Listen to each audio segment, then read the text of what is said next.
ونستعينه ونستغفره ونعوذ بالله من شرور أنفسنا وسيئات أعمالنا. من يهد الله فلا مضل له ومن يضلل فلا هادي له. وأشهد أن لا إله إلا الله وحده لا شريك له،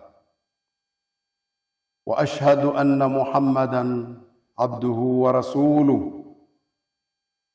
أما بعد، فإن أصدق الحديث كتاب الله، وخير الهدي هدي محمد صلى الله عليه وآله وسلم، وشر الأمور محدثاتها،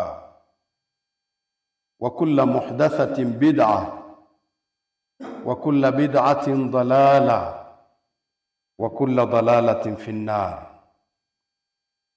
اللهم صل على محمد وعلى آل محمد كما صليت على إبراهيم وعلى آل إبراهيم إنك حميد مجيد.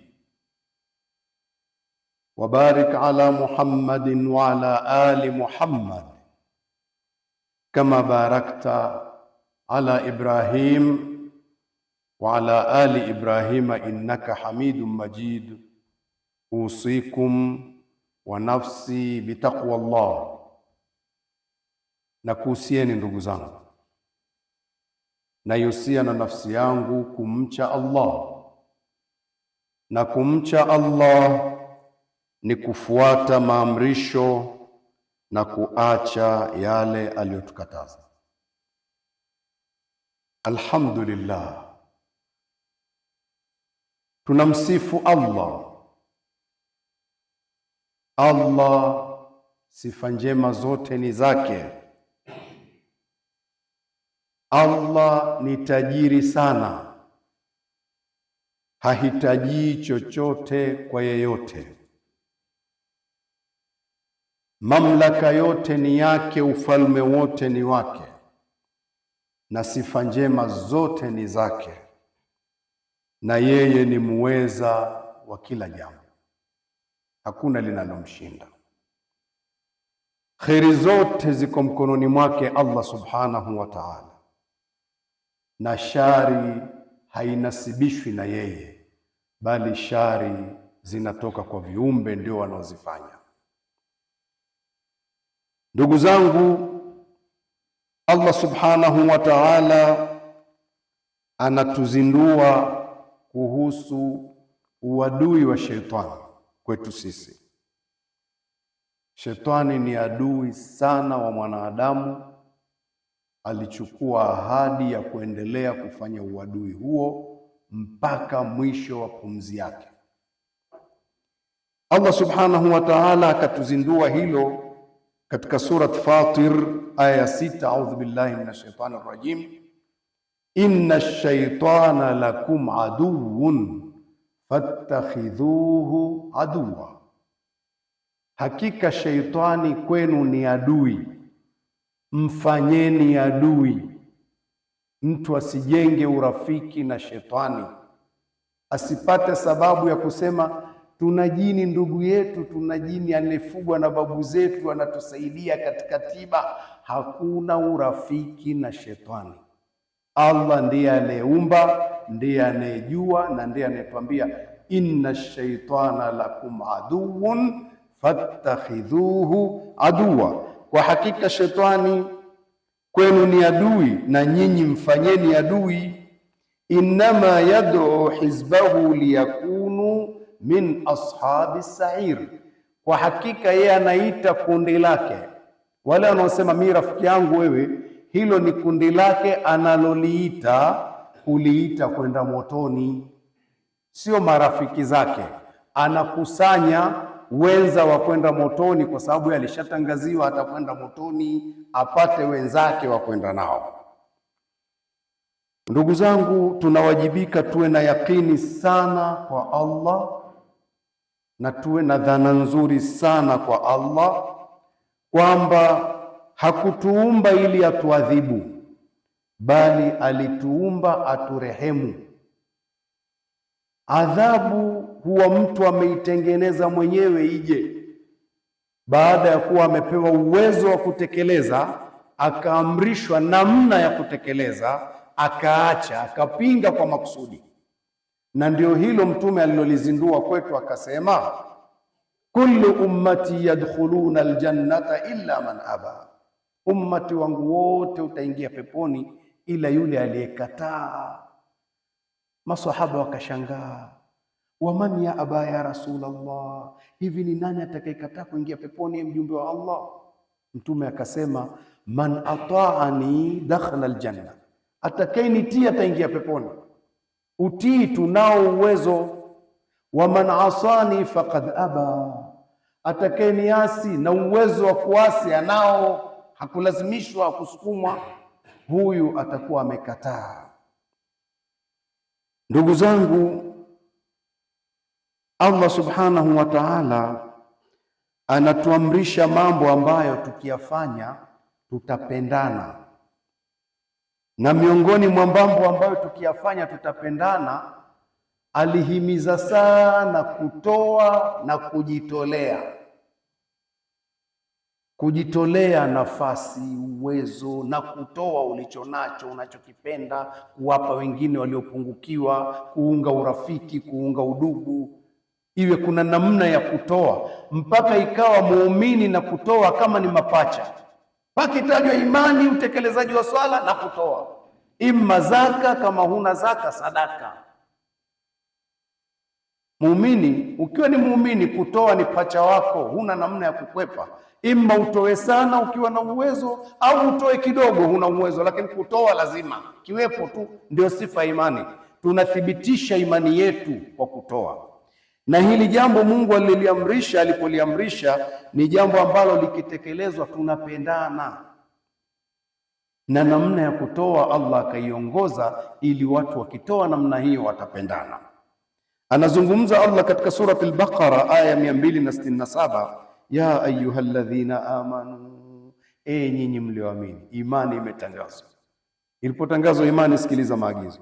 Anfiqu, toeni. Tena toeni namna gani? Min tayyibati ma kasabtum, katika vile vitu vizuri vizuri mnavyochuma. Mkifanya juhudi, mkipata vitu vizuri vizuri, wapeni na wenzenu. Wa mimma akhrajna lakum min al-ardi, na katika vile tunavyovitoa kuwatolea nyinyi katika ardhi. Mungu akazindua kusudi kwamba utoaji wa vitu kutoka ardhini si ujanja wako. Wewe unapanda mbegu tu alafu unaondoka. Kukifanya kiote ni Allah anakufanyia. Kuleta upepo mzuri na jua zuri na kila sababu za kuota vizuri uvune ni Allah akatuzindua. Na vile tulivyokutoleeni katika ardhi pia toeni vizuri, toeni vilivyo vizuri mlivyovuna. Wala tayammamu alkhabitha minhu tunfiqun, wala msichague vile mnavyoviona vibaya baya katika mlivyovipata ikawa ndio hivyo mnatoa. Msifanye hivyo. Allah anataka tupendane. Akasema vitu hivyo ambavyo nyinyi msifanye hivyo. Walastum biakhidhihi illa an tughmidhu fi, ambavyo msingeweza kuvipokea ila muwe hamvitizame. Msitoe vitu vya aina ile, yani kile ambacho kama ungekuwa unapewa wewe, ungekuwa hata ukiangalii kwa kukitolea macho, unapokea tu kitu cha ovyo ovyo, lakini umepewa, utafanyaje sasa? Unapokea. Msitoe vya aina hiyo. Toeni vile ambavyo nyinyi mkipewa mngekuwa mnatolea macho, mnafurahia. Asante, jazakallahu khair. Unapenda kile ambacho ungekitolea macho, na we toa kama hicho. Halafu aya inamalizia utamu sana, inasema hivi, waalamu, na mjue, anna Allaha ghaniyun, kwamba Allah ni tajiri sana. Uwezo ule alioufanya akakupa wewe, alikuwa na uwezo wa kumpa yule mwingine. Tajiri yeye, lakini mbona amekupa wewe alafu anakuambia toa? Anataka mjenge mapenzi. Hamid, Allah ni mwenye kusifiwa, sifa zake ni nzuri siku zote. Alikuwa Allah ana uwezo wa kumpa kila mtu kivyake vyake tu, sababu za kupendana zingepatikana wapi? Lakini akafanya hivyo ili watu washikamane, wapendane, wasaidiane, wawe na umoja, wamwabudu Allah wote wakijua ni waja wa Allah. Angalia aya inayofuata baada ya hiyo, upate uzindushi vizuri. Baada ya hiyo tu inakuja ash-shaytanu ya'idukumul faqr. Huku Allah amekuhimizeni kutoa, anakuzindua, anakwambia shetani lakini ana tabia ya kukutishieni ufukara. Mkitoa tu anakwambia wewe, sasa angalia vyote hivi umempa mwenzio, wewe vipi? Si utaishiwa hivi. Anakutishieni ufukara. Wa ya'murukum bil fahsha, na anakuamrisheni machafu machafu siku zote. Wallahu ya'idukum maghfiratan wa fadla, na Allah anakuahidini kukusameheni kwa kutoa kwenu, na anakuahidini kukuongezeeni kwa kutoa kwenu. Tena wallahu wasi'un alim, Allah anavyo vingi hivi vitu, msiogope. Mambo yake ni mapana sana na anakujueni vizuri, msiogope. Fuateni maagizo, muwe na yakini naye. Angalia aya inayofuata baada ya hiyo. Baada ya Allah ameagiza, chini shetani anakutisha. Allah anasema hivi, yu'til hikmata man yasha, Allah anampa hekima anayetaka kumpa. Na uzinduke kwamba waman yu'tal hikmata faqad utiya khairan kathira, aliyepewa hekima huyo amepewa kheri nyingi. Yani huku kuna agizo la Allah, chini ya aya ya pili tu shetani anakutisha. Hachukua hekima hapa sasa, umsikilize nani? Na ukibeba hekima hizo ujue wewe umepewa kheri kubwa, kheri nyingi sana. Lakini basi zinduka, wama yatadhakaru illa ulul albab, hawatochukua mawaidha haya ila watu watakaotumia akili. Usipotumia akili hapa utaondoka mtupu. Lakini akili yako ukiitumia vizuri, agizo la Allah, aya inayofuata tu shetani anakutisha, aya inayofuata tu Allah anakuambia ni hekima hizi zilizopo hapa, na atakayepewa hekima huyo amepewa kheri nyingi. Lakini watakaochukua maagizo haya ni watu watakaotumia akili. Mwenyezi Mungu atujalie kuwa na sisi ni wenye kutumia akili, ili tuelewe Allah akituagiza kuna nini. Ndugu zangu, ni wajibu wetu kuzingatia haya, kwa sababu Allah katika mapenzi yake, angalia alipotuhimiza kutoa, alituhimiza kama vile tunampa yeye. Kuna wakati anahimiza kule kutoa kama tunampa yeye, tena anahitaji. Kama Allah tajiri anatuhitajia, kama vile anahitaji. Sikiliza anavyoagiza, anasema hivi katika suratul Baqara hiyo aya 245, man dhal ladhi yuqridu Allah qardan hasana, yupi yule ambaye, ni nani ambaye yuko tayari kumkopesha Allah mkopo mzuri? Kutoa kwako Allah anakwambia wewe unanikopesha mimi. Ya Allah, Allah anahitaji kweli? Hebu fikiria kidogo, Allah kweli ana shida? Allah aliyetuweka sisi matumboni miezi 9 anatuhudumia, ana shida ya kukopeshwa? Lakini anakuzindua hivi, ninavyotaka utoe, fikiria kama unanikopesha mimi hivi, kama ungekuwa unaniona alafu nakwambia nikopeshe. Hii ni taswira ya malezi ya hali ya juu, kama vile unavyomlea mtoto wako, umfundishe kutoa, umempa pipi halafu unamwambia nikatie na mimi basi kidogo. Umpime atakuwa vipi?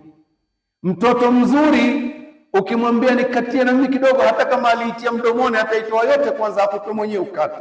Yule ambaye bado ana matata, hata kabla hajaifungua anaweza akapiga bega, hataki kukupa.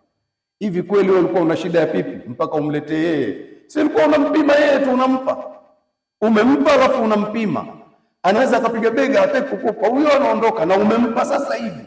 Lakini mwingine ilikuwa imeshaingia mdomoni, anaitoa anakupa ukate mwenyewe. Hivi ndivyo taswira ya malezi Allah anayotulea.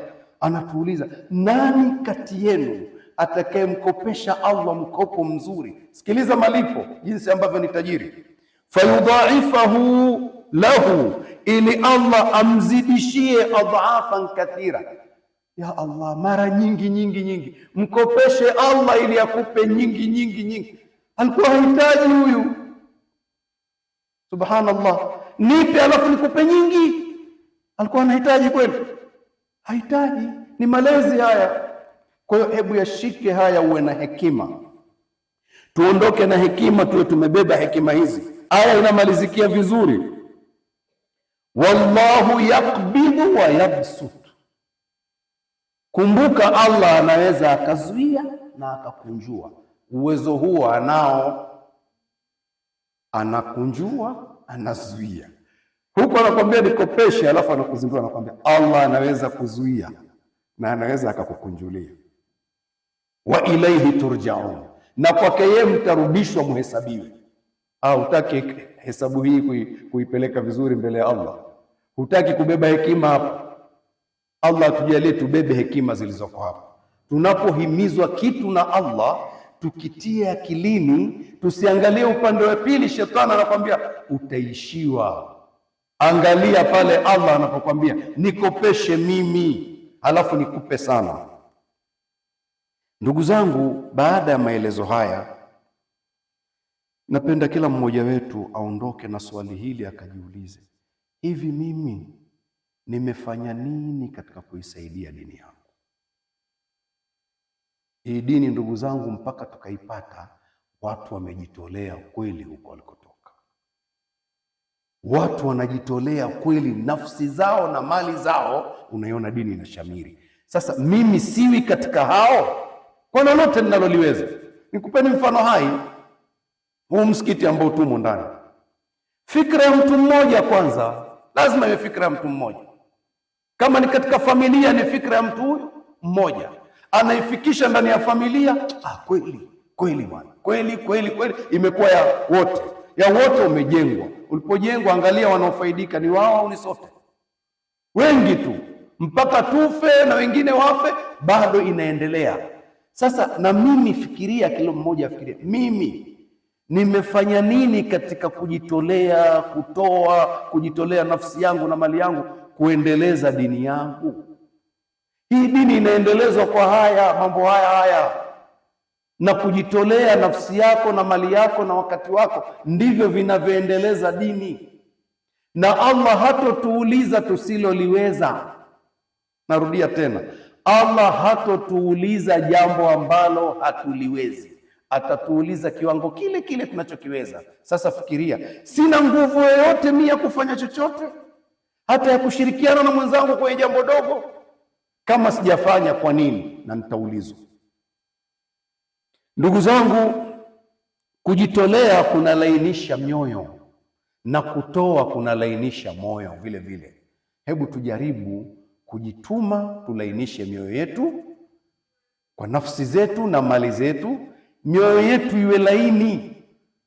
Kila ukikimbia kujitolea, moyo unakuwa mgumu mpaka mwisho. Hata akikueleza mtu shida unaiona, unaweza ukajitia umefumba macho huyo. Tujilazimishe kujitolea, tunalainisha mioyo yetu, na hapo ndipo unapochukua hekima za Allah subhanahu wa ta'ala. Abu Huraira radhiyallahu anhu anatusimulia katika hadithi ambayo imepokewa na Imam Bukhari na Muslim. Mtume anasema sallallahu alayhi wa alihi wasallam, ma min yawmin yusbihu al-ibadu fihi illa wa malakani yanzilan. Hakuna siku ambayo watu wataamka ila kuna malaika wawili wametumwa, wanashuka, wanadua maalumu wawaombee watu. Fayaqulu ahaduhuma, mmoja huwa anasema, Allahumma a'ti mumfiqan khalafa, Allah, mpe kitu kingine yule aliyetoa, mpe badala. Wayaqulu al-akhar, na anasema mwingine, Allahumma a'ti mumsikan talafa, Allah, yule anayezuia, hataki tu kutoa na uwezo anao, muharibie, mpe uharibifu katika mambo anayoyamiliki. Mwenyezi Mungu atulinde na shari hiyo, atujalie kuwa wenye kusikia na kufuata yale mazuri. Barakallahu lana wa lakum bil Qur'anil azim wa nafa'na bi sunnati nabiyil karim. Ud'u rabbakum wa antum muqinuna bil ijaba wastaghfiruhu innahu huwal ghafurur rahim. Astaghfirullah. Alhamdulillah wassalatu wassalamu ala rasulillah nabiyina Muhammadin sallallahu alayhi wa alihi wa sahbihi wa man tabi'ahum bi ihsanin ila yawmiddin. Usikum wa nafsi bitaqwallah. Na kuhusieni ndugu zangu Naihusia na nafsi yangu kumcha Allah, na kumcha Allah ni kufuata amri na kuacha yale aliyotukataza. Ndugu zangu, Allah anatuzindua, anatueleza katika surat 7 aya ya 39, a'udhu billahi minash shaitani rrajim, qul inna Allaha yabsutu rizqa liman yasha'u min ibadihi wa yaqdiru lahu. Sema Mtume, uambie watu hawa, hakika Allah hukunjua riziki kwa anayetaka kumkunjulia katika waja wake, na anaizuia. Zote hizi ni hekima zake katika mapenzi yake kuwapenda waja wake, humkunjulia, huwa ni kheri kwake. Kuna na mwingine pengine kukunjuliwa si kheri, anambana kidogo, huwa ni kheri kwake. Zote mbili ni kheri. Ambaye kheri ni kukunjuliwa, anakunjuliwa. Ambaye kheri ni kubanwa, anabanwa kidogo, ndio kheri kwake. Kuna mtu mwingine kubanwa anaona shari. Hapana, hujijui ulivyo vizuri. Pengine ungekunjuliwa kama unayemfikiria amekunjuliwa, ungekuwa na taabu kweli, wewe hujui tu. Muombe Mwenyezi Mungu, na tumuombe Mwenyezi Mungu asitupe mitihani mizito, na ndivyo alivyotufundisha. Manake kubanwa kidogo ni mtihani mzito, lakini hujui kheri iko wapi. Tumuombe Mwenyezi Mungu atukunjulie, na sababu za kukunjuliwa ni kutekeleza yale anayoyataka. Ukiwa mtekelezaji mzuri, Allah anakukunjulia na anakupa kanaa. Akasema maneno haya mwisho wa aya hii, wama anfaqtum min shay'in fahuwa yukhlifuhu, chochote mnachokitoa Allah huleta kingine. Sasa unataka ukunjuliwe na ulicho nacho hutoi hata kidogo, inakuwaje sasa? Toa upewe, toa upewe, toa upewe, fanya juhudi. Ni hivyo, taratibu za Allah ziko hivyo. Wa huwa khairur raziqina, na Allah ni mbora wenye kutoa. Yani kama unapewa, basi Allah ndiye mtoaji bora, mruzuku bora. Ndugu zangu, tumo katika miezi mitakatifu. Mwezi wa Rajab ni mwezi mtakatifu. Tumekatazwa dhulma, na kinyume cha dhulma manake ni kufanya kitu sawasawa. Tujitahidi tufanye ya sawasawa, na tujitahidi kujipendekeza kwa Allah. Na katika mambo ya kujipendekeza kwa Allah, hili nililozungumza leo ni moja katika mambo ya kujipendekeza kwa Allah: kujitolea, kutoa, kuunga udugu kwa njia ya kujitolea na kutoa, kuunga urafiki kwa njia ya kujitolea na kutoa, kutengeneza Uislamu kwa njia ya kujitolea na kutoa. Hili ni moja la kujipendekeza kwa Allah sana. Tujipendekeze sana kwa Allah na Allah atatupenda. Allahumma aghnina bihalalika an haramik, wa bita'atika an masiyatik, wa bifadlika amman siwak. Allahumma arda an ali nabiyyina Muhammadin sallallahu alayhi wa sallam wa ashabihi wattabi'ina lahum bi ihsanin ila yawmiddin. Allahumma ighfir li ali nabiyyina Muhammadin sallallahu alayhi wa sallam wa ashabihi wattabi'ina lahum bi ihsanin ila yawmiddin. Allahumma ighfir lana wal walidina warhamhum kama rabbawna sighara. Allahumma ighfir lana wal walidina وارحمهم كما ربونا صغارا. اللهم اغفر لنا والوالدين وارحمهم كما ربونا صغارا. اللهم اغفر للمؤمنين والمؤمنات والمسلمين والمسلمات الأحياء منهم والأموات برحمتك يا أرحم الراحمين. عباد الله، إن الله يأمر بالعدل والإحسان وإيتاء ذي القربى وينهى عن الفحشاء والمنكر والبغي يعظكم لعلكم تذكرون. فاذكروا الله يذكركم وادعوه يستجب لكم واسألوه من فضله يعطكم ولذكر الله أكبر والله يعلم ما تصنعون. قوموا إلى الصلاة يرحمكم الله.